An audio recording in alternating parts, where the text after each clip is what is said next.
Yo, what's going on, everybody? Cuff and the Dip coming at you guys with another one, guys. This one is going to be a different one. We're doing, well, we did one already, but we're doing another Koa Combat AMA, guys. And we're going to have the team on, and we have a couple questions already lined up for the situation. And I did open a Twitter space earlier to give people an opportunity to ask those questions.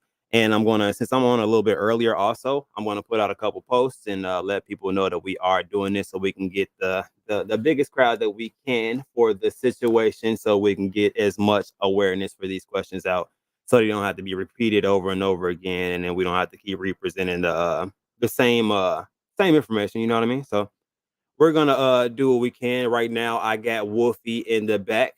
I will be bringing Wolfie into this situation. I got Justin Man in the back, and then I'm waiting on Stan. I don't know. We still waiting on him, but I'm gonna go ahead and bring bring everybody in once we get the majority of everybody situated.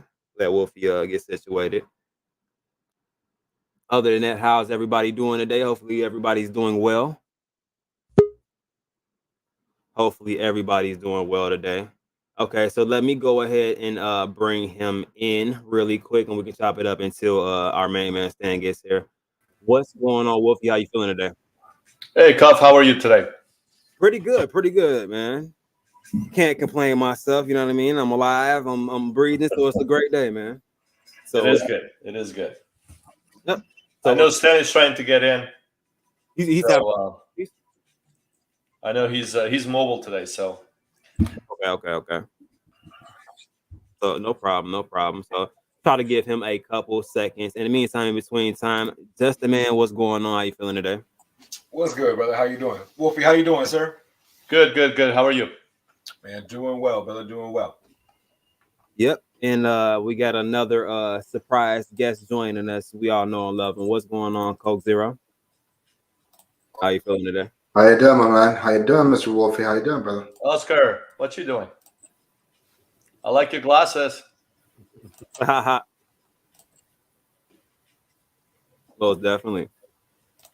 So if you guys are in the building, go ahead and get that tweeted out. I'll go ahead and post this link in the actual Telegram, because I know everybody has questions. They've been asking the questions within the Telegram. They've been looking for the developers, and we have them right here. So let's like I said, allow people to kind of get in here. If you guys want to talk amongst each other really quick, let me go ahead and send these links out really quick.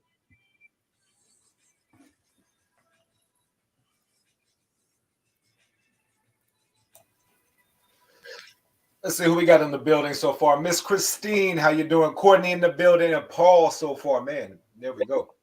Paul says I'm driving, can't respond. Brother, don't text and drive. Get there when you can, and we'll be here. So just make it to your destination safely.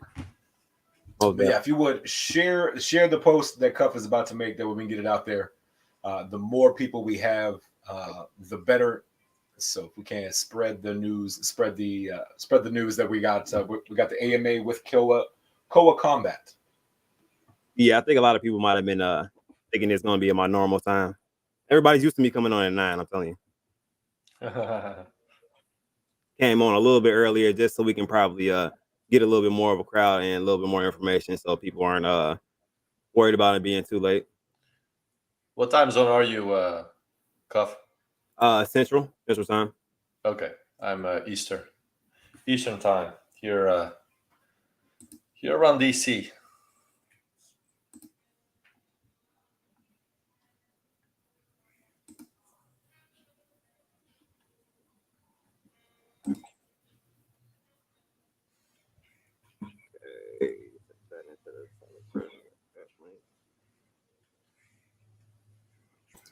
See, Stan is here. Oh, he is? Good. We got him in chat, so. I'm like, where? In spirit? I didn't hear that. Boop. Just yet. You see him in the chat? I don't. It's probably delayed. You're in the YouTube chat, right? No, I'm on StreamYard. It says it's Knockout Artist. It says here. Hey, Stan, did you get the link? Do you need me to send it again? Let me know if you need me to send that link out again for you. I retweeted. Oh no, don't retweet it because we'll have everybody and their mom in here. Yeah, don't tweet it. I gotta send it to them direct message. Let me see. I just send it to your inbox again, Stan.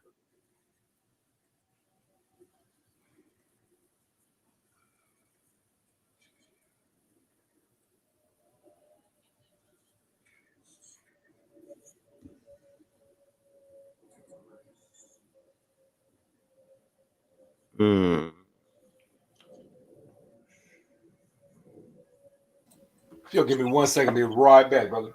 No problem. I'm trying to give Stan a couple seconds. What's going on, Donald? What's going on, baby fat? I know, LOL, that dial up is real, Stan. We need you to get the the dial up under control, sir, so we can get you in here, man. You want me to text you the link? Hold on 1 second. I can text you it.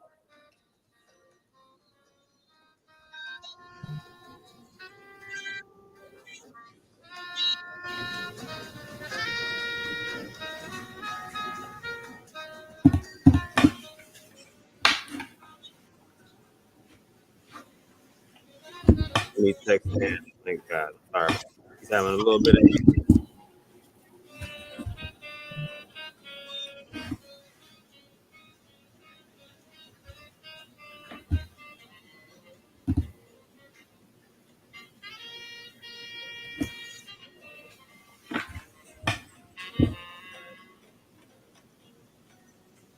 All right, Stan, I just sent that over to you.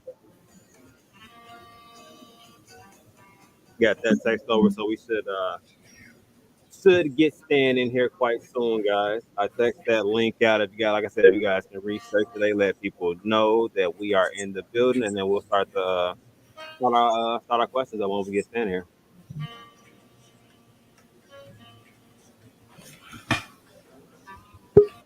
There we go. Okay. So it's Stan. What's going on, Stan? What's up, guys? Nothing too much, man. Trying to get these questions out the way for the community. As you guys know, I held a Twitter space in order to obtain a lot of these different questions to try to, you know what I mean, ease the community as far as how they're feeling right now, as far as what kind of happened, as far as everything. So just to most of you guys in here already, just to give everybody a general idea, what is the official reason for why the token ended up launching early? Okay, so basically, are you saying something, Virgil? I hear bad connection, so I don't know. Okay, so here's the deal. They Blackgate went to Unicrypt, and the idea was to remove the liquidity so they could move it over to Uniswap. Okay, the contract had a mechanism to prevent it from going live, and that was the whole purpose of it. Well, it so happens that once they went to remove the liquidity, automatically the contract went live on Uniswap. That wasn't supposed to happen. That's the reason there was a mechanism built in to prevent that from happening. But somehow, between Unicrypt and Unicrypt and Unicrypt, yeah, we call it Unicrypt now. Between Unicrypt and Uniswap, they triggered off the mechanism and it went live. So after that, we were off to the races. So basically, everyone was shocked. I mean, the launch was supposed to be today. That's what we anticipated. We had everything planned to do it today. And all of a sudden, we get a call from Blackgate that the contract was live. So, I mean, I don't know how else to put it. It wasn't intended, and it wasn't us doing it. Yeah, let me say something about that. So, and let me know if you guys can't hear me. Obviously my reception. Okay. So basically, parts of that is exactly what happened. But after talking and going into deep discussion with Blackgate, basically, when we did the Moonshot 69 contract, Moonshot didn't actually know that we were going to be utilizing a third party to do our pre-sale. He just basically made the contract. It's a stacked contract. So, he didn't realize that we were going to be using that. That's not his responsibility. That's something that we had to learn the hard way was, turning off the contract, that button to make it live when Unicrypt switched it over to Uniswap was not something that was coded into the Moonshot 69 contract, because we didn't know that we were, at first with the contract, we didn't know we were going to use that. And so that's what happened. And it was just a situation where we had the contract for Moonshot, and we switched it into doing Unicrypt to keep everybody safe. That way we didn't have any, issues like we've had in V1, and we had to, deal with that process. And that process, unfortunately, in the coding from the original contract for Moonshot, it didn't have an off button for that part. So it was just, it's not really an oversight. It's just a situation where Unicrypt, that's something that you have to have already currently in that contract to make that setting happen, and it wasn't there. Okay, and so to transition off of that, was liquidity used to purchase the tokens for airdrop? What's that? Say that again, Cuff. Was liquidity used to purchase tokens for airdrop? Yes. And it was also used to do the airdrop. So basically, we had to transfer over liquidity for that, for the airdrop process. But in all respect, it was supposed to be, we were launching today. And, and then when the Unicrypt situation happened, and the contract went live, we immediately, let people know about it, because it's nothing that was planned. It just happened. Blackgate let us know immediately. And then, we let the community know immediately. Unfortunately, that's, obviously not the game plan. The game plan for yesterday was to get all the airdrops done. And, that's why reflections were off. Why the airdrops were being completed is because, we don't turn the reflections on until after airdrops are complete. That way everybody has a fair launch, so to speak, or a fair opportunity to receive the airdrop or to receive the reflections. So it's just, we end up with two situations or three there, the transfer over, the unlocking, and then the confusion, and then still having to address all the V1 holders and everybody that need to get the airdrop. Speaking of the airdrops, are you guys aware that there are still some people that never received their airdrop, and there are some people that received a second and a third airdrop within this process? Yeah, we are aware that Blackgate is still diligently taking care of, as much as we can. There's a lot of, situations where, if there's somebody that's missing something, every single one of those contracts have been gone through by Blackgate and Etherscan. Etherscan, the one thing about this crypto world, it's like a bank. It don't lie. So it lets us know exactly what was in there.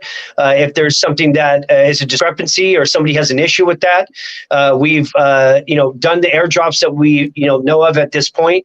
And then anything that's missing, anybody that has any issues or a miscalculation or whatever it is, we've set up the resource through the site for them to go there, file a claim, and we will be on top of it until everybody's satisfied. Okay. And to that point of people actually feeling like they should have confidence within that process, as I stated, there were about 3 different airdrops. So why exactly were there so many airdrops, and why were the airdrops small amounts? The airdrops, as far as the amount, is because we originally there was a certain amount that went out. And then, there's some people that obviously that were bringing up, hey, well, there's some, these tokenomics are off or whatever it is. So Blackgate, doing the best they can do with us, the Koa Combat dev team, trying to get the calculations right. 298 situations. It doesn't seem like a lot, but it's a lot. And, when you're talking about, ETH to, not about ETH of when it was at or where it's at, because we know it fluctuates. It's a lot of calculations that had to be done. So we, took the necessary airdrops to accommodate each and every wallet accordingly. And, which cost us more, as, Koa Combat, we had to pay for every single one of those, and it's not like we didn't want it to all happen at one time, but that's what happened. So with that being said, so even with it being 3 different airdrops, people are still having complaints of being down at least 50% within their investment. So with that being said, what was the method used to get the original token amounts that were given out? Well, Go ahead, Virgil. they have the tokens. I mean, the ratio was done since we had 2 quintillion in the beginning, and now we're down to 50 quads. They divided the 2 quintillion by 40, and that gives us the amount that each one should be receiving. That's the reason why we ended up doing 3 airdrops.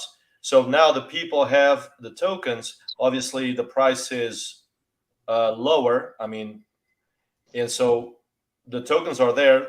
The value obviously has depreciated, but I mean, it's crypto. I mean, there's something we can fix, we can control is the price. I mean, obviously. But the important thing is that the people are getting the tokens that they should be getting in terms of the ratio, since we dropped the supply down to 50 quads.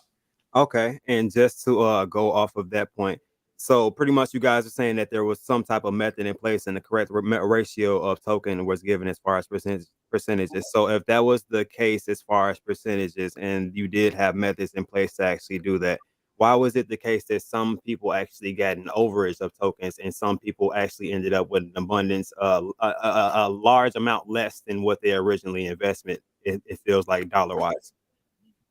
Well, some people, I mean, you have to understand, some of these wallets, I mean, they're all different amounts. And so some of these, they're calculating them and they're basically getting average depending if they're small wallets. So there's going to be some discrepancy. They're going through it and still looking, making sure that everybody gets what they're supposed to be getting. But at the end of the day, you're never going to be 100% exact. I mean, that's just the nature of how, when you get into this. But we are trying. I mean, the fact that we've gone and done 3 airdrops, it means that we're trying to make sure that everyone gets whole so people are not losing, at least getting their tokens that they should be getting. Okay, so basically what I'm getting at as far as my point in saying that if there is a method as far as the tokens, and if you guys had an original amount of 3,300 for the original max wallet, correct?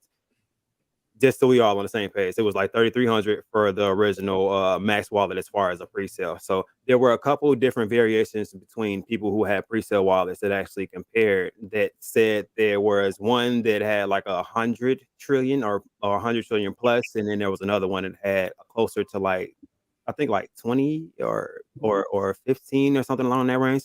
So what I'm saying is there was a method to distribute the tokens. How did there end up being the same amount of tokens in wallets, but different airdrop amounts given to the person that's holding the same amount? Well, I don't have those wallets in front of me to see what they got. I mean, we tried, Blackgate tried to use the same, and they use the same method for everyone. So I don't know which wallets you are referring to. So we would have to see those in the particular case as to who it is that didn't get what they're supposed to have gotten. That's why we ask people to reach out to us individually, okay? Because, I mean, there's a lot of wallets. So if somebody did not get what they're supposed to, we would have to look at it individually. Yeah, and let me say something on this. Here's the reality. Show me a game plan of this situation happening, and a successful one, and that you can follow, and then I'll know that we didn't obviously read that. But I can tell you that since this is like less than 1% of all the projects out there, including the ones that all of us have been involved in, the ones on this space, in this space, and listening, it's a process that, hey, we're learning as we go to do the best thing that we can do as people and individuals of the company, to be stand up, to be transparent, and to address the situation, take the blows, be on the front lines. It is what it is, but there's no protocol. There's no process. There's no guideline. There's no, cliff notes that you can take to go into this type of a situation. The only thing that we know is that we stand up for it and we figure it out, and we do the best that we can do to make it equally fair to everybody, because we don't want to be robbed. We don't want to be, forgotten about. And that's why we've implemented everything that we've implemented as far as the process, and giving people a claim form option. If they aren't satisfied, there is an avenue that we're trying to address, and that we've given people the tools, the necessary tools to be able to, to go down that avenue. But there's no protocol, there's no cliff note, there's no nothing for this process. I mean, this is the catalyst of it, really. And if you guys have one, then I'd love to see it. So, it's a situation that we're dealing with. Blackgate, the whole transfer from Unicrypt, all of this is still a process. There's no guidelines for this. And, we're trying to do the best we can to make sure that it's fair, and that nobody's forgotten about, and nobody will be forgotten about. I mean, keep in mind, we've reimbursed over 11.5 quadrillion tokens back to V1s. We're talking over $230,000. And so, well, there may be some people, they may not be, we need to see their wallets. But the fact is, the majority of the V1 investors have been reimbursed. I mean, when we're talking almost 11.7 quadrillion, well over $230,000, that's significant. I mean, that is in par with what we estimated that we needed to reimburse, which would have been about 10%.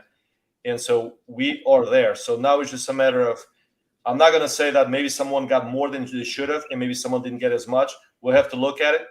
But it has been obviously a huge task over the last 24 hours.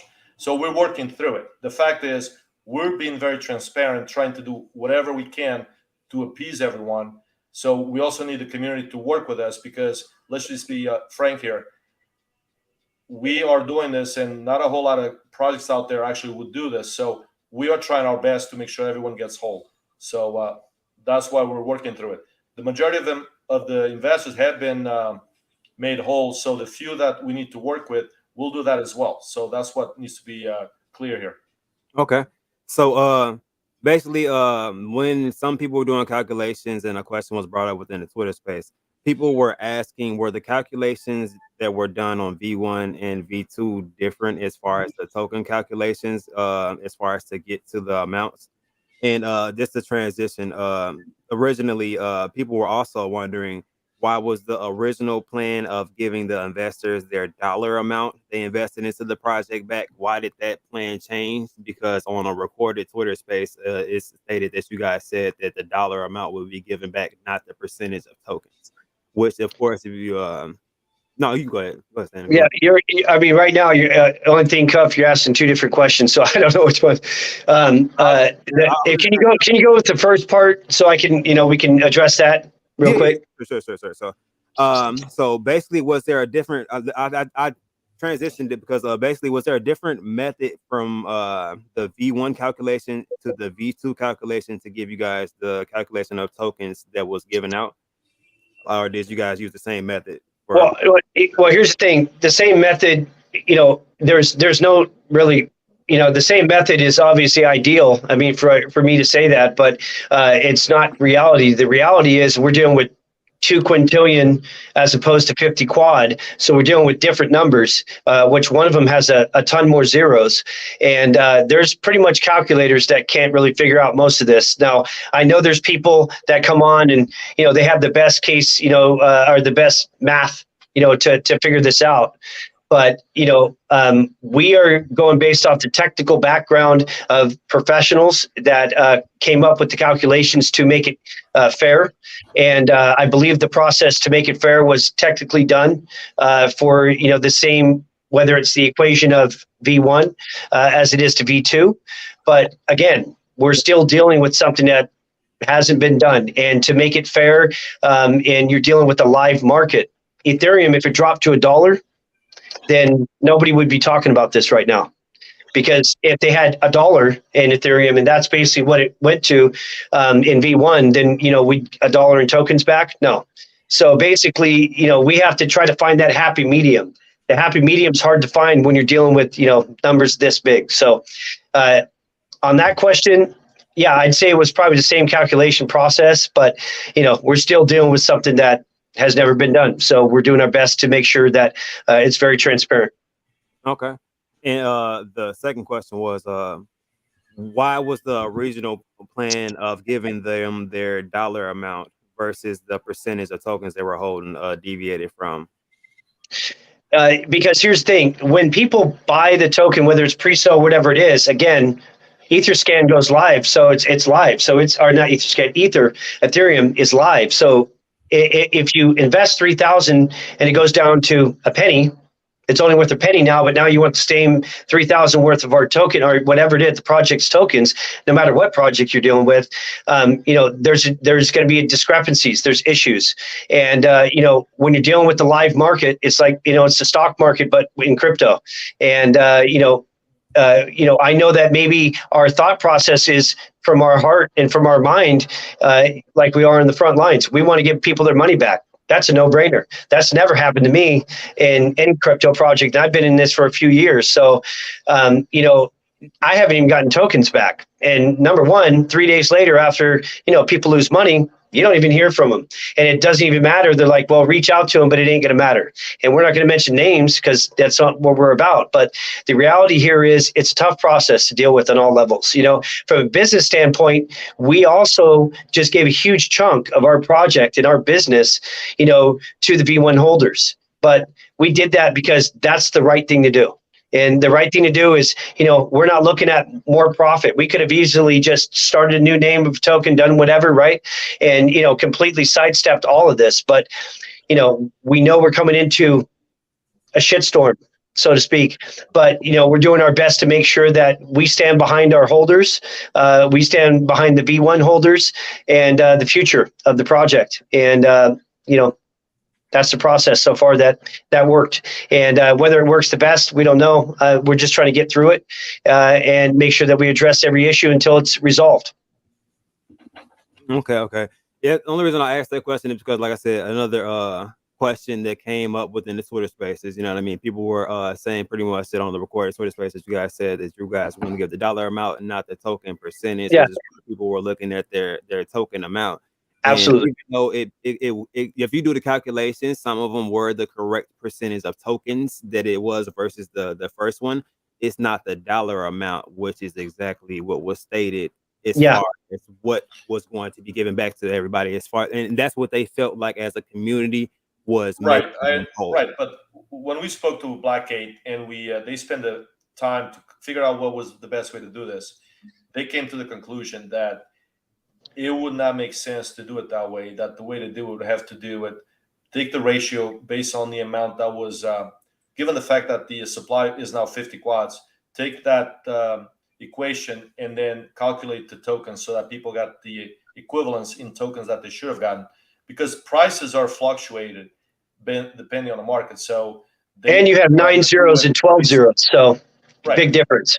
Yeah. So they do it based on the actual token versus the price, being that the price fluctuates. I mean, just like when we launched, when V1 was launched, Ethereum was about 3,000. Now it's about 2,600. So there's a lot of factors. So the best method that they said is used is doing the based on the token versus the price.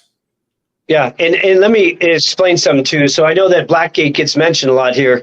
These guys are really smart, and I know that maybe things sometimes deter of if we are confident or they're confident, but we're very confident and competent. And the thing is with Blackgate is you're talking it's a team of 40 engineers.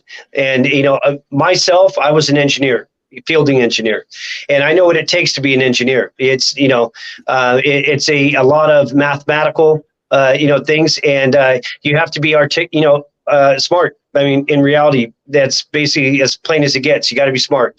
These guys are smart. There's 40 engineers working with Blackgate. They know what they're doing. And the thing about it is I don't want them to look bad as far as this process, because they're a technical advisement team. And we are lucky to have them. They were referred to us by somebody that we know, everybody knows in this community, in another project that reached out. And I would never regret the process of working with Blackgate. So I want that to be known first and foremost. They are not to blame. They are only here to assist. And I think they're doing a pretty damn good job, due to the fact that this has never been done. And there is no, process on paper to show you how to do it. 10-4. Okay, so next question. Did you guys consider that maybe having a pre-sale may not be the most conducive to the V1 holders, given that there were no tokens that were vested within that situation, as far as having a deterrent for not selling? Well, here's the deal. And I came into this project as an investor. And given the amount of money that was removed from liquidity, as you all know what happened, we had to raise the liquidity in order to be able to launch because we had to lock liquidity.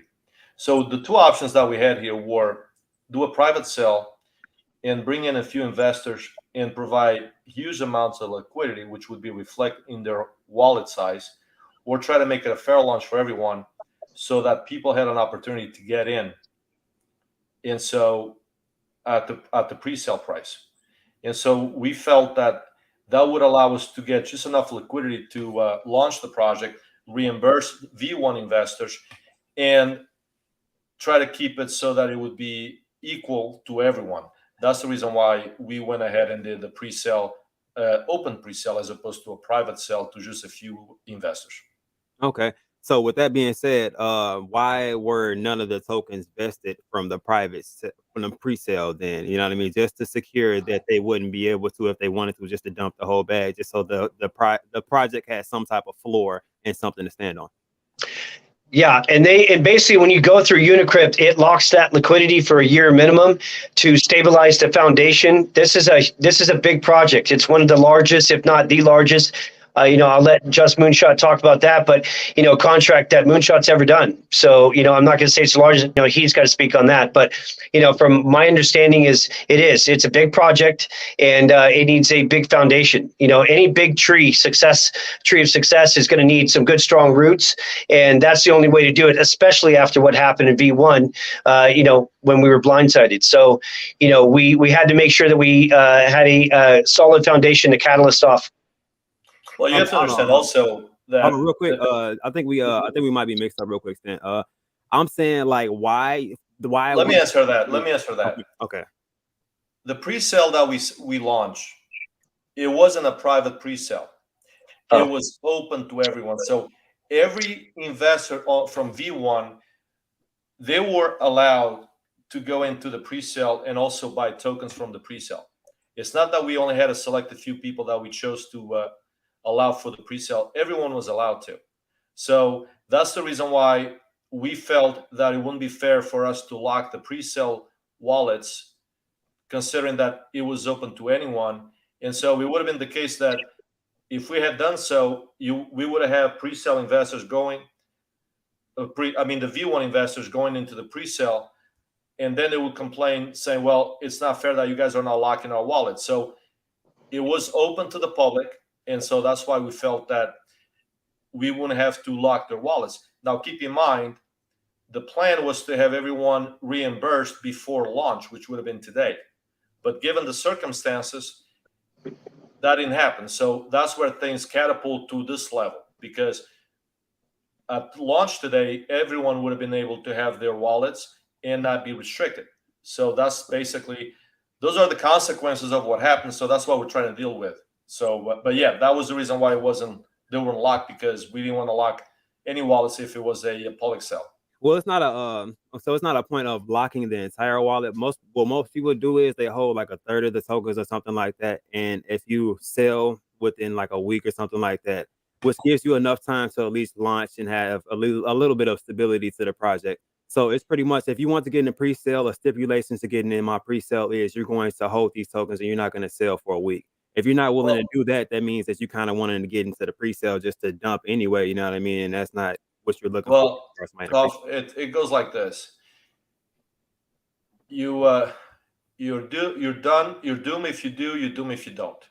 So if you lock wallets, the community may not be very satisfied. If you don't, they're not going to be satisfied. So you kind of have to, there's never going to be a fine line where everyone's going to be satisfied. We felt that this was going to be just fair for everyone, and that's the reason. Because we felt that many people will be able to get in, they wouldn't be necessary to lock their wallets. Okay.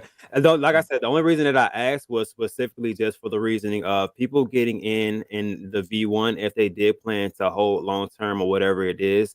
If there is somebody coming into that that's able to buy, Right, but now imagine the scenario. Imagine we locked the wallets for the pre-sale, and then all the V1s got reimbursed, and now the V1s decide to sell, and the pre-sale are not able to sell. So then we're gonna have the other side of the story. Do you see what I'm saying here?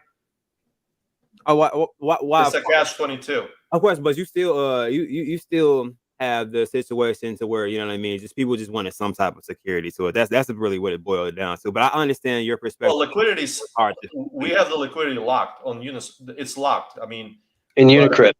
yeah, Unicrypt has it all locked, and it's you can see it. It's locked. okay, no problem. So, Justin, you have something?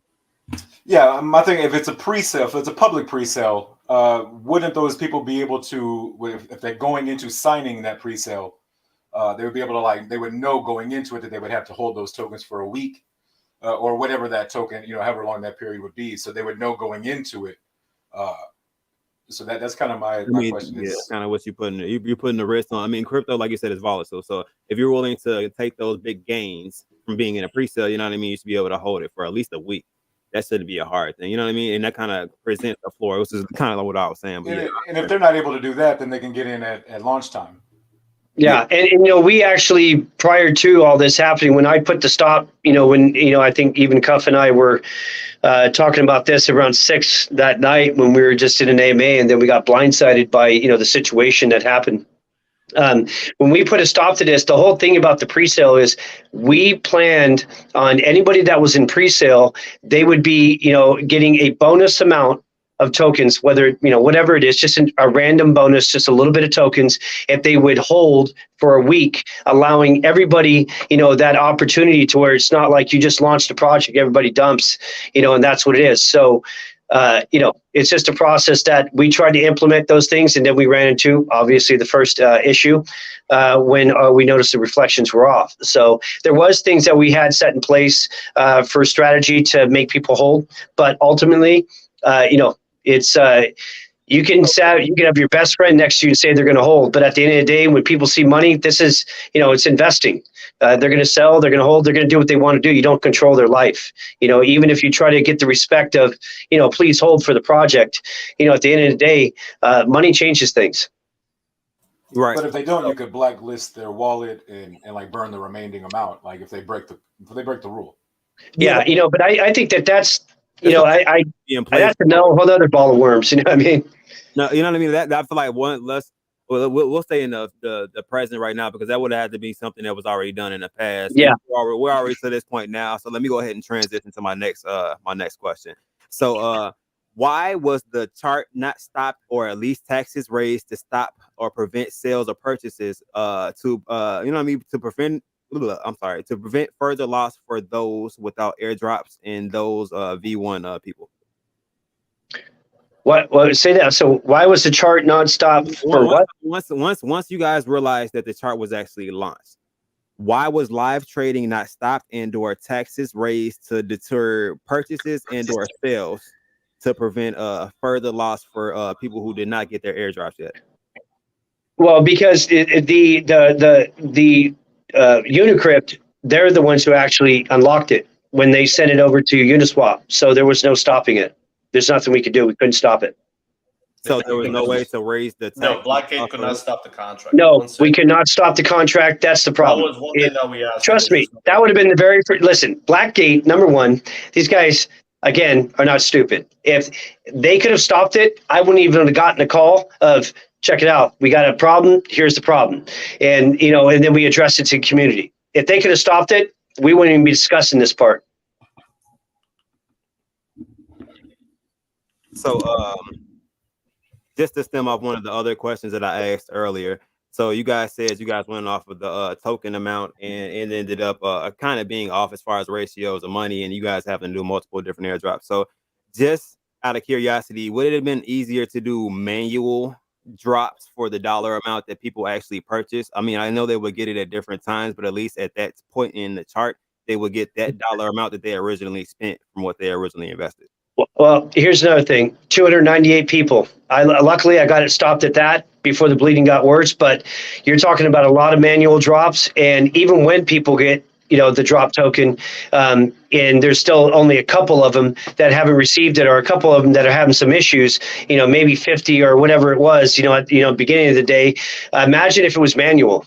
The process that has been a daunting task.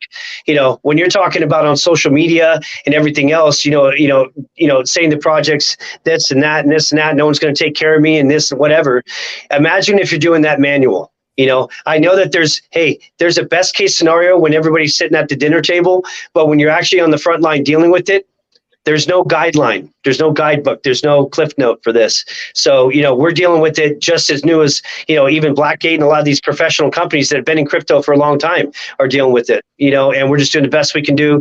And we felt like this is the best plan that we can come up with. And, and we learn from things, we make things better. Hopefully it teaches other communities, to learn from it, other projects. It's a process, and we've gained a lot of knowledge from it, but we still keep on the front lines, addressing it side by side, every single one of the Koa Combat holders. Okay. 10-4. So that transitions me to the next question. Is there a for sure plan to make the current and past investors a whole? Well, I think that I'll say this real quick.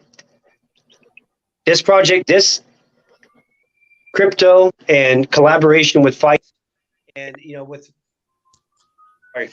calls coming in. This crypto in collaboration with Fighting, our promotion, the Viva TV, the fact that it's going to be, utilized watching fights, all the different, things that we have as a utility in this project, even all the way down to the reason we went to 50 quad. We went to 50 quad so that once we get through our burn process, we're at a sufficient amount, and we adjusted our tax amount to be, where we go on these major exchanges, they'll look at us and go, look, this is a tax amount that we can work with. This is a token value that, like what people say, with our token, with our utility, that will be a top 50 crypto. It could be a year, it could be 2 years. But the reality is, let's set this project up for the real success that we see it, being successful with. And that's, reaching those, 3 zeros, 4 0 or 4 0, 3 0, 2 0, and hopefully a penny, right? And above, you never know. But in order to be in that position, you have to set yourself up for that position, and that's what I don't think a lot of people are realizing, that amidst everything else that we've done, the utility behind the project, the tangible use of this project, and the fact that it's never been done in history, we're the first ones to do it, MMA and, fight promoting, and, with TV involved, this is a catalyst for, something that's, is going to be great. And this is a utility project that I would say, as an investor, from an investor standpoint, it would be a no-brainer, to stay involved in this project. But by all means, it's it's investing. You don't have to invest in this project. That's fine. And, we hope that you do, but in reality is, do your homework. And I can tell you right now, when you do your homework, and it really comes down to it, this is going to be an A+ project, and that's one that I would invest in. I mean, I love your utility, I really do. But the confidence, like from launch perspective, I mean, it's not 100%. So I mean, we just need to see a lot from the team to kind of gain that confidence back. From the two launches. Well, here's the thing. Look, I'll give you an idea. The Challenger, all right, it went up. I'm not trying to compare anything, but they had major issues, and there's a lot of geniuses behind that project, right? Here's the thing. We're in crypto, okay?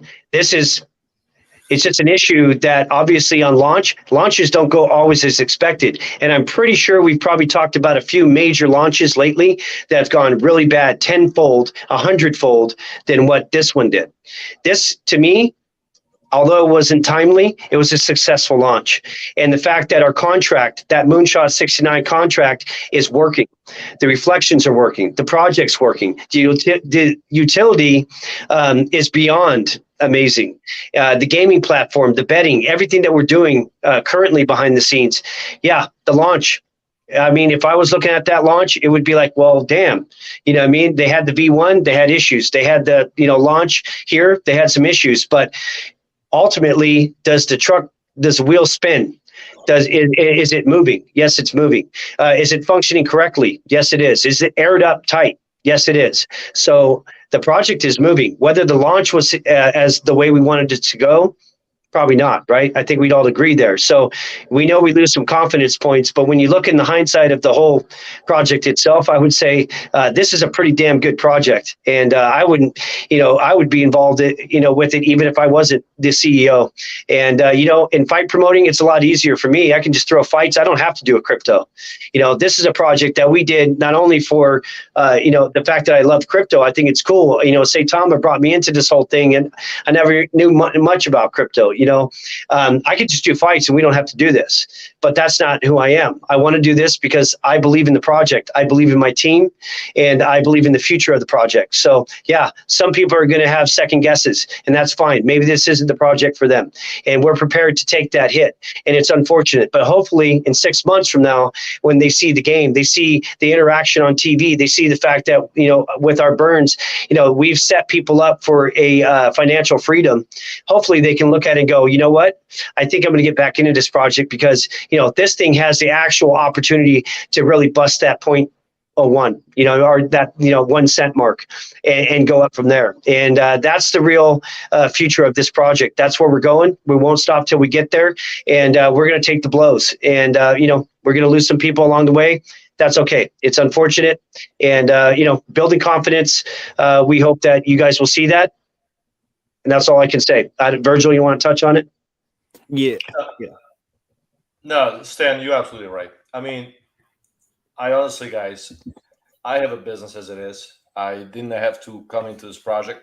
The reason I did is because I had a chance to talk to Stan a few times and Dan and a couple guys, and I saw what they're trying to build, and I saw the confidence. I saw the transparency, and so after what happened, and I was one of the I lost my investment, I took it upon myself to get involved and to give them guidance. And I told Stan and the team, I said, you know what, guys, I'll be just a silence advisor, and I'll help you guys just get this stuff back on track. But essentially, I said, you know what, I'm actually going to be doing this and really get involved in this. So I still have a business, and I have people who are running my business, and I'm doing this full time. I'm literally spending 12, 13, 14-hour days on it. It's a lot of work. And it's unfortunate that we had this great launch that we had it all set up, and we were excited, and things kind of went ahead of us, and so we just had to deal with it. Now we are obviously making sure that everybody is happy.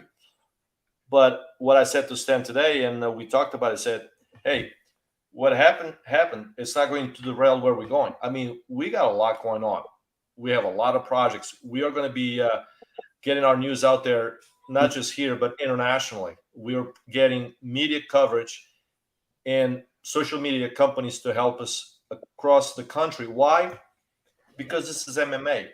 I mean, what we're doing is televised. This is not a project that is just sitting in a corner and trying to build something, a game or whatever, to get some utility, but that's the end of it. No. This is MMA. This is partnerships. This is celebrities. This is fights. This is fighters who are going to be joining us.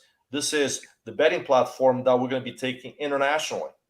We are in the process now. We're going to be building a website that's going to be able to support what we're doing. And so there are a lot of plans. There are a lot of goals. We know where this is going to go.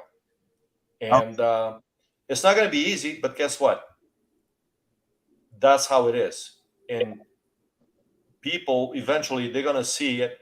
And we're going to be able to get a lot of people that now may be on the fence, but once they see how things are moving, I'm very certain that they're going to come back and say, you know what, guys, you guys actually showed us. Okay. And so that's basically one of the reasons why I joined the project. And if you ask me, I'm just going to work 3 times more because I know where we're headed with this. Okay. Just really quick, I just want to backtrack to that question because I had a lot of people in the chat that were feeling like that that kind of wasn't answered. So they were looking for a definitive answer. So is there an exact plan that you guys have going forward that is going to make the investors whole, or rather recuperate? So Okay. it's going to be Well, here's the tough. what is it? I looked at a list today from Blackgate, and there were over 270 wallets there. And those wallets, there were 9.7 quadrillion tokens that were airdropped to those wallets. Okay. In total, and that's in addition to the 2.6 quadrillion that were dropped before that. So we have reimbursed the majority of the holders. We've asked the additional investors that still have issues to send us their information, and we're going to be looking at them case by case. Eventually, we're going to get everyone whole, all 100% of them. Okay. But right now, the goal was just to get the majority of the people satisfied so that they could do as they wish with their holdings. Okay. So yes. So let me. Okay. So I have All right. a question there, Wolfie. Hey, hold on son. one second. Hold on Sorry. one second. Real quick. Okay. I heard what you said, Cuff. And so, what's going to make people hold?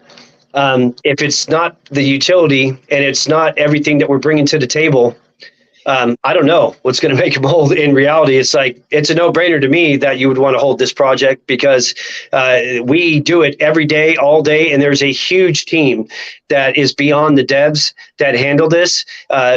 We have movies coming out. We have, the game. We have the betting. We have all kinds of things, that we're implementing utility-wise right now. It's not about waiting for 6 years, whatever it is. But, what's going to make somebody hold? I don't know. I think probably the fact that they are going to see.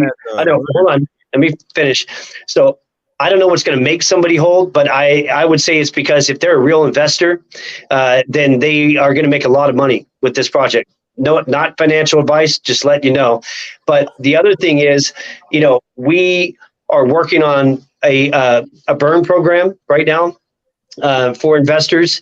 And I'm just going to let you guys know right now, we have a burn set up for tonight.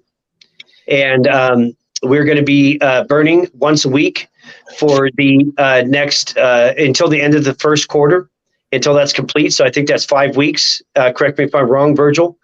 But basically, we're going to be burning all the way until the end, and it is significant.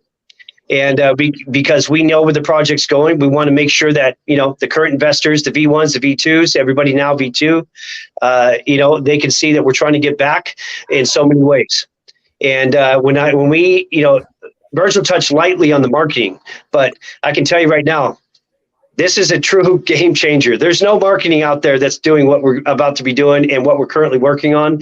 And that's besides the fights, besides the games and all this other stuff and the movies and everything else that we're doing. But there's a lot of stuff that's, going to come out. And I can promise you this project is stacked. And, we're going to implement the burn. We're going to do whatever marketing strategy that we need to do to benefit the holder of the V2 project. And, hopefully we can move past the V1 situation. And within a week, everybody's holding and more people are buying. And, it's going to benefit them. Absolutely. Okay, so you just mentioned that burn. This is my last question, and then we'll open it up to if anybody has questions in the chat or somebody up here has questions. So you just mentioned that burn. Is there any other additional perks that are giving incentives, like you said, to hold a bit besides basically the up and coming things that are to come? What other things do, I missed the like, give me a question. What was the suggestion. question? No. I was just saying, like, as far as the game plan, was it Yeah. it's just the burn as right this second? You know what I mean? As far as what we're Well, I mean, number one, okay, here's the thing. The burn is one thing, but we're still dealing with everybody that submits that has an issue or they had any kind of problems or whatever. They're still not satisfied. We have to address that. So number one, we're still addressing that. Number two, we're going to be doing the burn. That way, hopefully, people can see, you're going to get the reflections. Obviously, the token value goes up. And it's a significant first burn, just to make sure that we can show the appreciation that this project, is here for longevity. But if there's anything else that, I'm missing, in regards to how to promote the project as far as besides the utility. I mean, there's not one damn project out there that has this kind of utility. So, you know, I don't know. I don't know what else you want me to say as far as that, but hey, I'm open. You know, the one thing we've learned is keep our mouth shut, even though I like to talk a lot, it is what it is, but keep our mouth shut, keep our ears open. If there's anything suggested from the community, by all means, bring it up. What do you guys feel comfortable, you know, seeing or hearing, you know, that would encourage you to stay with the project, you know, because at this point, I think we're doing everything that we could possibly do to make that happen. I appreciate that, and like I said, I appreciate you guys answering the hard questions out there that the people had and the community had as far as everything, and hopefully that cleared some things up for people. Did you guys have any questions up here? Or are there any questions in the chat? I have 2 questions. How you guys doing? Hey, Wolfie. How you doing, bud? Coke Zero here, man. And hi, Stan. How you doing? Good, brother. How you doing? Good. First of all, much of the questions from Confident Dam were my same questions, and you guys tried to answer them correctly. Second of all, I'm not gonna answer you. I'm not gonna give you a question that you already asked for. You know, you already said the answer for, right? So my only question to add up, because I have a lot of DMs of this, and I know that Wolfie already explained me about it, but I need it from you, Stan. Because Wolfie, one of the main points in here is that Wolfie is a Wolfpack member, right?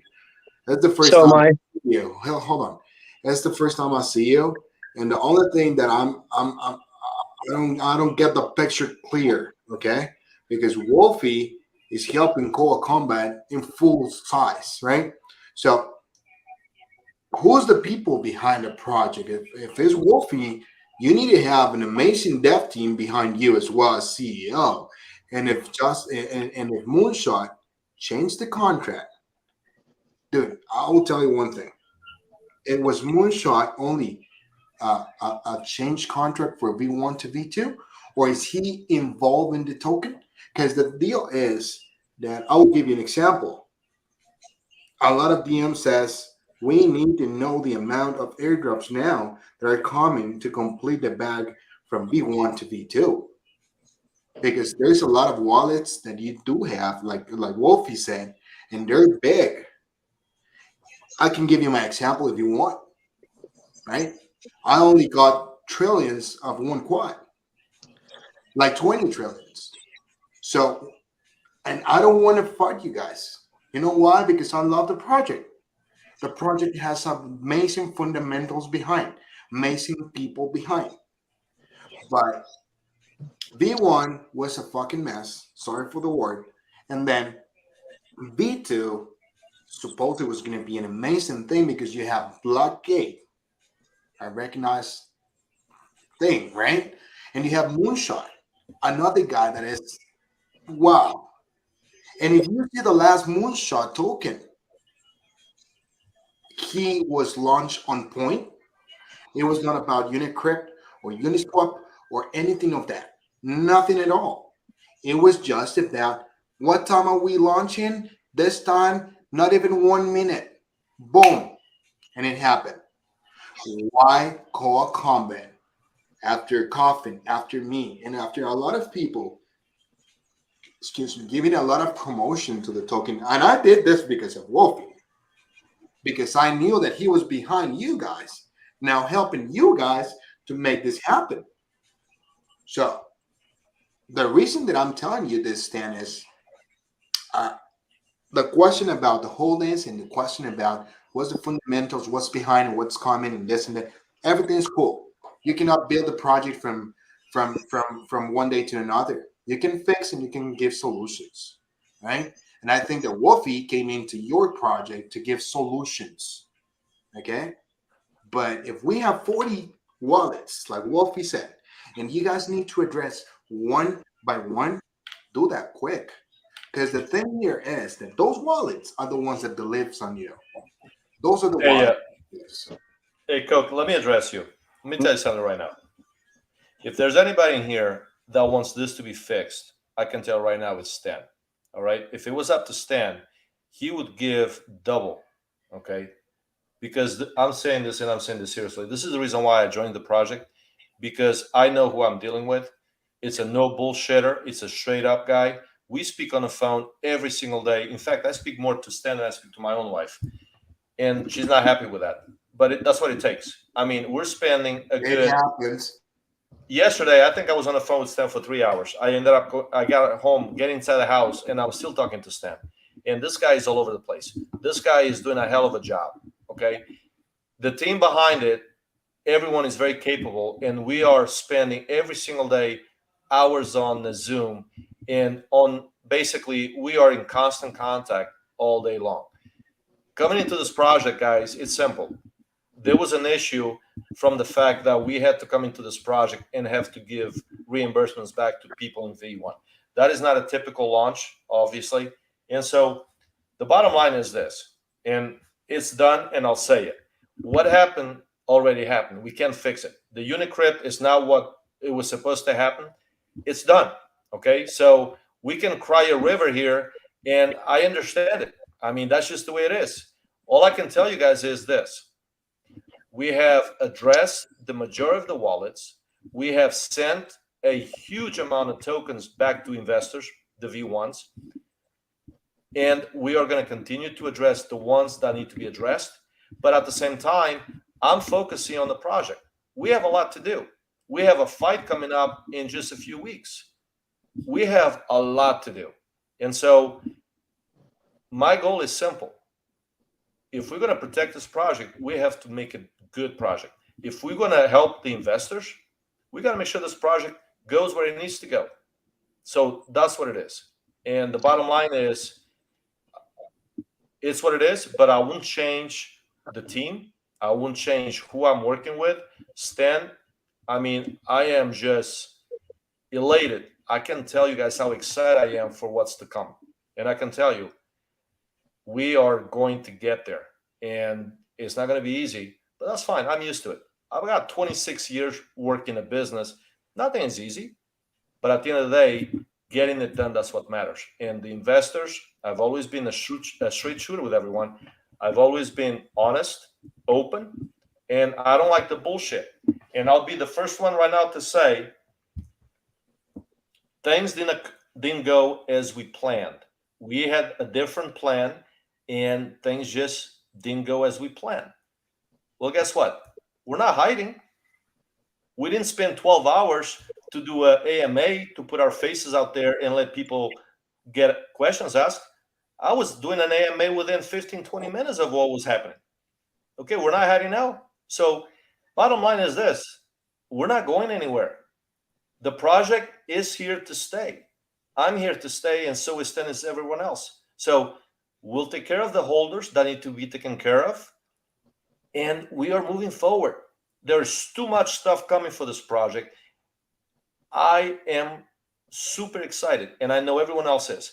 So I understand that crypto and everything that's going on, people, obviously, there's a trust factor. I mean, I look at my wallets on different projects, and I'm just like, the hell? I mean, I'm down significantly on all my projects.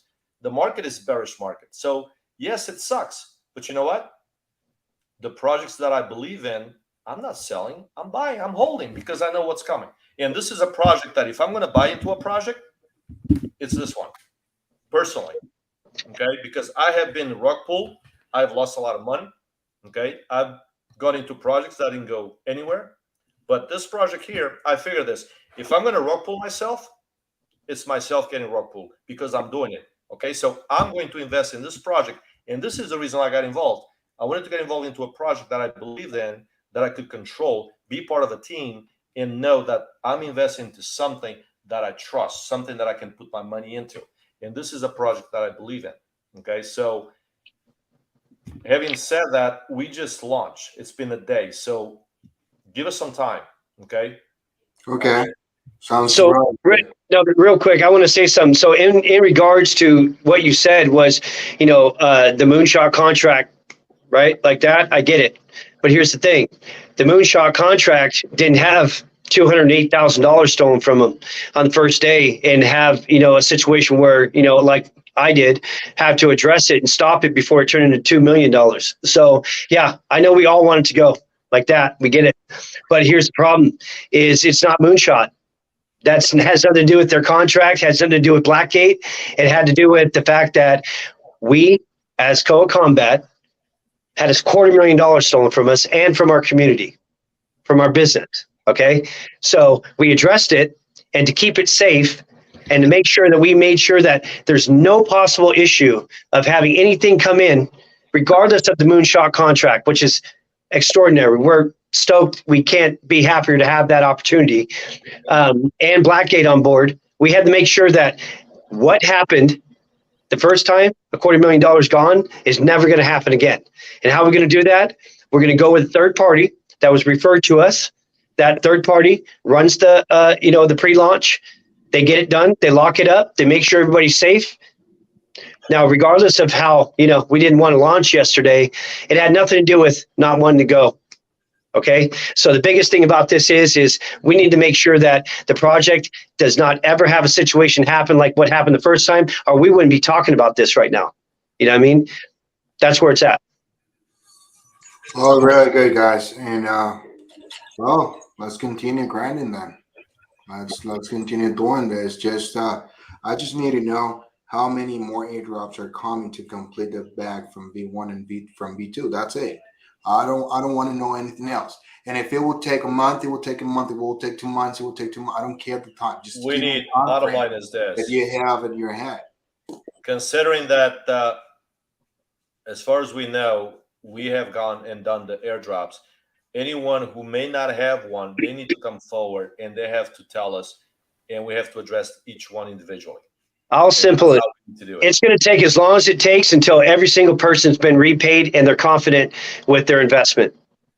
I mean, we said that already a few times. That's the deal. I mean, it's not That's about it. the money here. It's not about the money. End of story. I got a question for you when it comes to the percentage of tokens received given back to V1 holders. Was that based on the holdings in their wallet at this moment, or was that based on what they bought after? Because Their investment.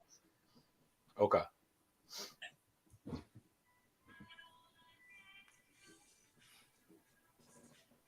So it is based on the initial investment, not because we know Well, the because reflections went backwards. some people actually sold part of their holdings. That's the reason. Right, but like I know it. Like for me, like I didn't sell any, but my reflections went backwards from V1. So I was just trying to figure out. Just asking if it was from the initial investment or was it from what's in their wallet right now. It was what was on Etherscan when Blackgate and us.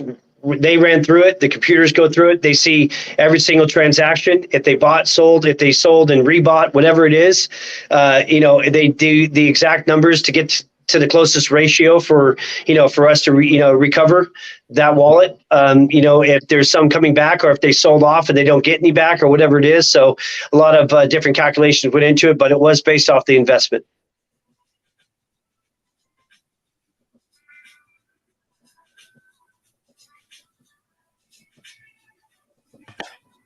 Okay, so anybody have any other questions out there?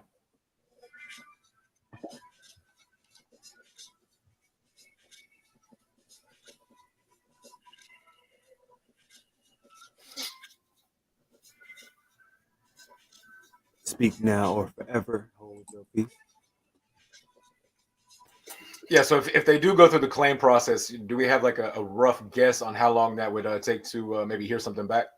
Yeah, so the claim, I'm glad you said that. Here's the thing. The process on claims is you go there, you fill out your claim, it's handled accordingly. There's no favoritism. There's no, we know that we even have friends that probably going to do the same thing, right? All of us have friends in this thing that, bought in, maybe some don't, some do, but there's no favoritism. So it's handled accordingly.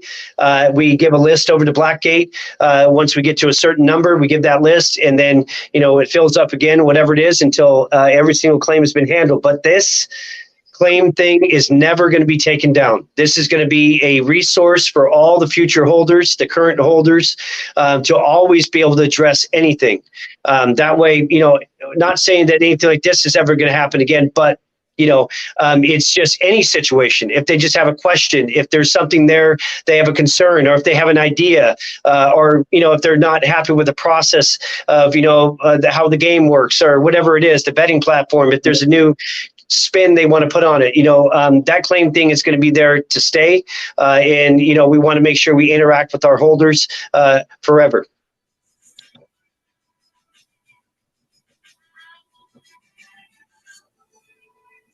And for and Roger that. Anything else out there for the team? They've answered pretty much everything that I had so far, unless you guys got something else. Or unless you guys want to say anything else to the people out there. Go ahead. I didn't hear that last part, brother. Sorry. No, I said that was really the last question that I had. Unless anybody up here has something, or someone in the chat, or if you had something to say to the people out there. Well, I'll just say it real fast. I appreciate everybody in this space, Cuff to Dip, everybody here involved, that's running this space. We encourage the hardest questions possible. That way we can, research the best possible transparent answer. It's been a tough go, but the one thing about myself is, you have the right leader. At this point, I have the right team. And we're going to make sure that we follow through. The launch is a launch. It's not in orbit yet. It's kind of just sitting at the top of the earth, I think, right now. But it's about to break. And when it breaks, the moon is not even close to where this thing's going. And we're pretty excited to bring these things to the table. The good thing is as we work through this process for V1 holders, and we encourage, the V2 holders and everybody that's current now with the game plan, the roadmap, we can get back to sticking to the fundamentals of the project. That's what's key. We don't want to sit stagnant.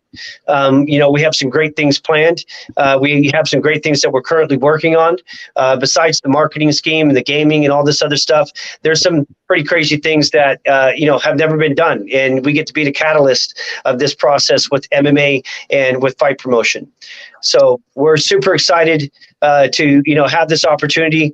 I'm sorry about the launch. I'm sorry about the problems we had with the first launch, but we're off the ground now. And now it's time for the community to really look at it as we're offering the resources to answer the questions. We're not going anywhere. This has a solid utility. It has a badass contract. We have a great technical advisement team behind us that pretty much watches this project 24 hours. This contract was so airtight. It literally, as it's functioning now, everything's working perfectly. We had no bots that attached to the contract, which is huge. There's just a lot of things that, have gone the right way and a lot of hurdles that we've had to address. So I just want to say, as the CEO of the company, I appreciate it. We have a bright future. This is a learning curve for everybody, but I think that if we all come together and understand that, in crypto, bringing these projects together, having the influence and having the help from other, projects, I won't mention them all now, so I don't leave anybody out, has been a godsend. And I think that we can finally start to, maybe if we work together like what we're doing now, break that 4% of the investment world and catalyst this crypto into the future. And let's get this thing going. So that's all I have to say. I appreciate everybody in here. I have much love for everybody. And as your leader, I will never back down. I will stand by your side. I got your back. And I speak for my team. And I'll let Virgil finish up. Yeah, guys. And what I wanted to add too is I'm going to be hosting lives on Twitter in the morning. And especially now, considering that people have questions and people have concerns regarding the wallets and so forth. So I will be on Twitter every single day for at least about an hour in the morning. And that way we can address all these questions and keep you guys informed. You guys know I've always been transparent. And the bottom line is this. Part of the reason I'm doing this is I see what's going on in crypto with these communities. And I think we should be more unified as a community, bring people together. I mean, we want to bring everyone else into crypto, but yet we ourselves need to unify and work together. So that's part of the reason why I joined crypto. And I think that transparency is how we get there. So yeah, we stumble, and sometimes things happen. No one is perfect, but a lot of times it's not what happens, is how you deal with it. And we're trying to deal with it so that everyone obviously gets fully compensated and they have the confidence that we are going to be there for them. And so we are going to make sure that we're there. I mean, I'm going to be there. I know Stan is there. We obviously can't be on Twitter all day because we have a lot of work to do. I mean, this is a lot of work. If any of you understand, I have literally spending 14-hour days, including this weekend, every single day because there's so much to be done. I mean, this is a huge project and there's a lot going on. So, but we appreciate it. And like I said, I'm very excited about the project. And I think this is going to give an opportunity to a lot of people, including myself, who've had the bad luck to invest into bad projects. And this is going to be a project that if you stay resilient and if you put a little bit of trust in us, you're going to get a big payoff. So just saying that, I wish you all the best, and I will see you guys tomorrow. Roger that, man. Anybody else have anything to say before we cut out of here, guys? I feel like that was a pretty good AMA and a lot of things that covered. Just before we go, I just want to know if the biggest strong fundamental of this token is about the betting. I would love to know if those type of players, UFC, MMA, and more amazing athletic people is going to join to this amazing token. Are you guys going to get them involved in the token as per se as an influencer, or are you guys are going to make them only because the betting is going to be rocking? Is I think is the solid part of this. This is solid fundamental. Coke, we cannot tell you those things right now, man. Come on, you want to know things before the PR comes out? Sorry. Yeah, I give you an idea. If you're talking about influencers and all Let's these just say things, Stan knows everybody. yeah. I know a lot of people. So That's why I'm asking. yeah. So I can't mention all the names right now, man. And number one, I want to give a lot of love to Joe Daddy Stevenson. He's a good friend of mine. Joe Hanlon, one of our partners, which is in the Hall of Fame. These guys are very prestigious. They're a class act. It's an embarrassment that we've had to go through. With what's happened here, but we save face. We're all fighters for the most part. Except for Virgil. I know he's been a fighter in his own. I wouldn't mess with him. But at the end of the day, we're fighting for change and the right cause. And we have some pretty really incredible news, but we can't give everything out right now. But there is a lot of very famous people, whether they be in music, whether they be NBA, whether they be UFC, or I like to say UFC, but really I'm cage bound, so it's CFC. But I know Dana White and all these guys. So we're in the mix, and we're in the likelihood of a lot of these people as friends. That a lot of these companies, they go after just for influencers. These guys, when they talk to me, it's on a friend level. And it's pretty cool because, I don't have to go to them and they don't feel kind of awkward, being approached. I've had a lot of luck with, the communities that, this token is driven off of, which is in the fight community. So all of that comes into play, and the fact that I've been with the Athletic Commission for 7 years. I've owned Knockout Artist, for going on 14 years, something like that. We've been on TV, we've been all over the world. We've sponsored fighters everywhere. So there's a lot of things coming to the table. Joe Daddy, I give him the most credit right now. He's badass. I have much love for him. He's a good friend of mine. And, let's get this thing through the next couple AMAs and through the next couple days. Let's, start to turn this chart up where it needs to be. And then we'll start to, start dropping some bombs on everybody. But we don't want to let the cat out of the bag yet.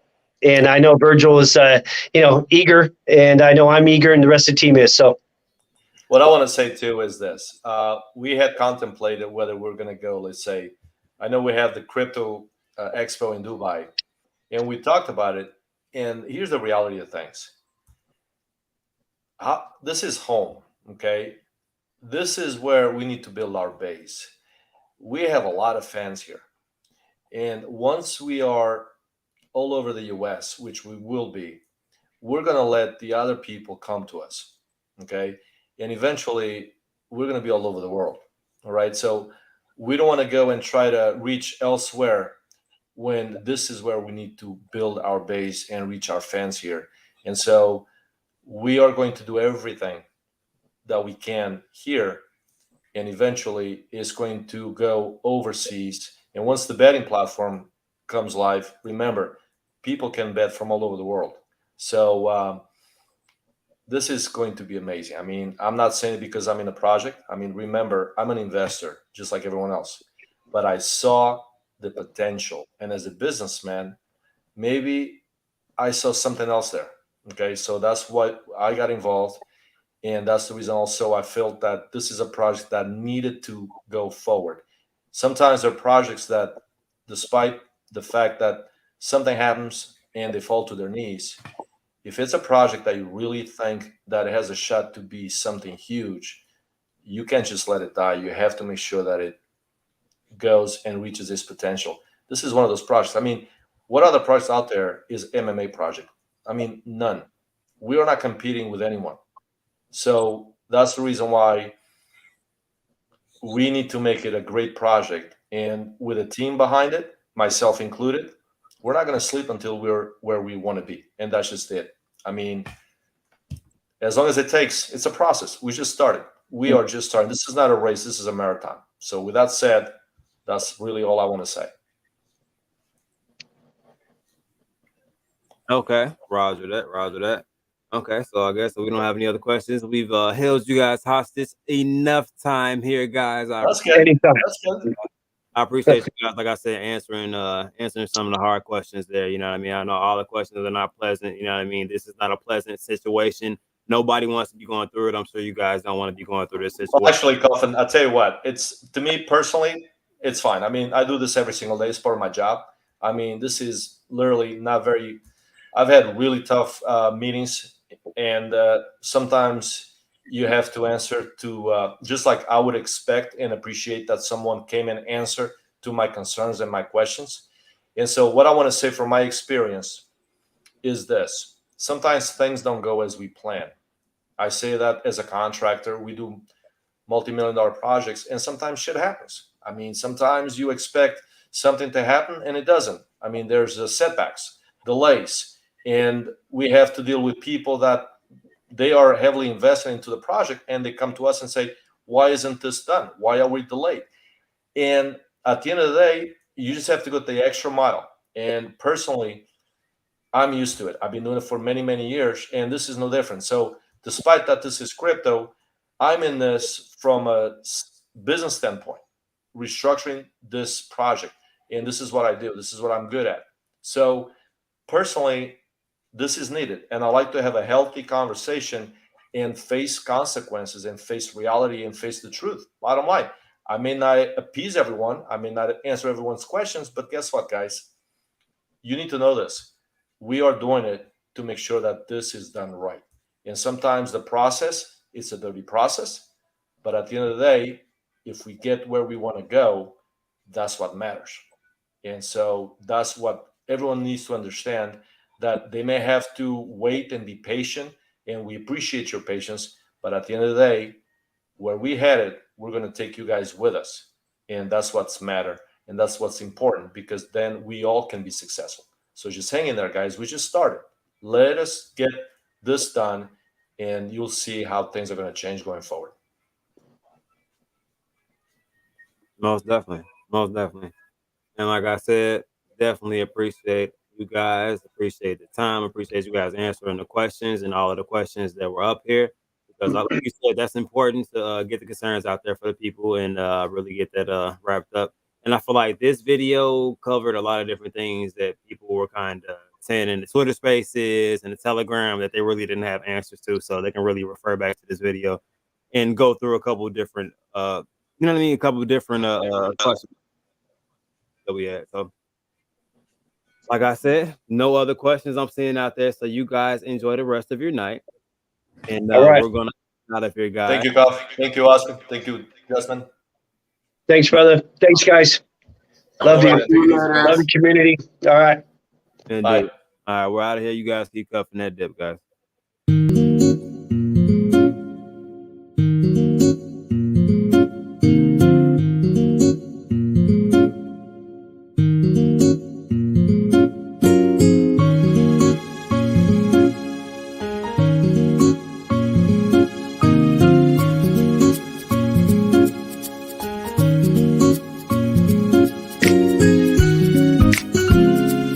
you.